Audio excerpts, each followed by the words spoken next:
देखिए, मैं पहले टाइमिंग की बात करता हूँ जी। सारे विपक्षी दल, ओवैसी हो, राहुल गांधी जी हो, या अरविंद केजरीवाल हो, या ममता जी हो, ये झूठ की राजनीति कर रहे हैं। इसलिए टाइमिंग का महत्व नहीं है।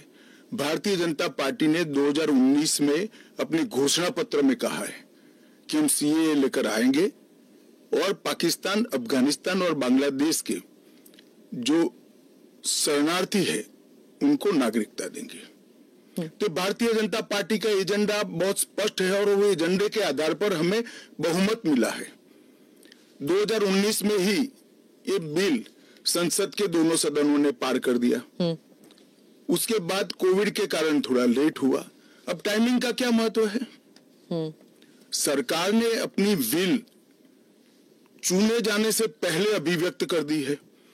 चुनने के बाद फर्स्ट प्रायोरिटी में पहले ही साल में दोनों सदनों से इस कानून को मान्यता मिल गई है।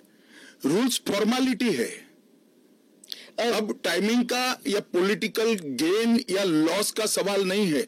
अब विपक्ष तुष्टीकरण की राजनीति कर कर, एपीसमेंट की पॉलिटिक्स कर कर वोट बैंक को कंसोलिडेट करना चाहता है। मैं उनको विनती करना चाहता हूं कि आप एक्सपोज हो चुके हो, ये मत करिए। पूरे देश की जनता जानती है कि सीएए इस देश का कानून है और ये 4 साल में मैं कम से कम 41 बार बोला हूं कि ये होगा, चुनाव के पहले होगा। इसमें डिटेंशन, कोई कैंप की प्रोविजन ही नहीं। ढेर सारे लोग हैं, इसकी कोई गिनती नहीं है। वो जब एप्लीकेशन आएगी और बहुत सारे लोग, ये जो मिस कैंपेन चल रहा है, अपप्रचार चल रहा है, इसके कारण शायद एप्लीकेशन करते हुए भी डरेंगे। मैं सबको आश्वस्त करना चाहता हूं, आप यहां पर अप्लाई कर दीजिए। नरेंद्र मोदी गवर्नमेंट पर भरोसा रखिए। आपको रिट्रोस्पेक्टिव इफेक्ट से सिटीजनशिप दी जाएगी। आपका अवैध तरीके से भारत में आना, इस शरणार्थी के रूप में आपको स्वीकृति ये कानून दे रहा है।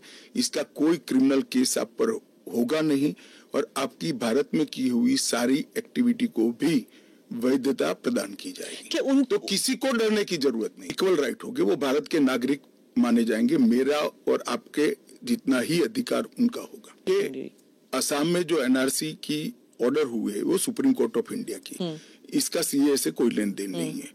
आसाम नहीं, देश के हर हिस्से में सीए लागू होगा।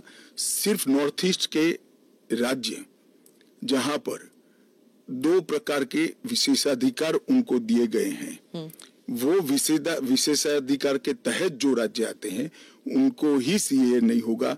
एक इनर लाइन परमिट का प्रोविजन है और संविधान की 6ठी अनुसूची में शामिल जनजातीय क्षेत्र है। अगर आप ये वीडियो YouTube पर देख रहे हैं तो हमारे चैनल को सब्सक्राइब करें और बेल आइकन को दबाना ना भूलें। अगर आप Facebook पर ये वीडियो देख रहे हैं तो हमारे पेज को लाइक करें।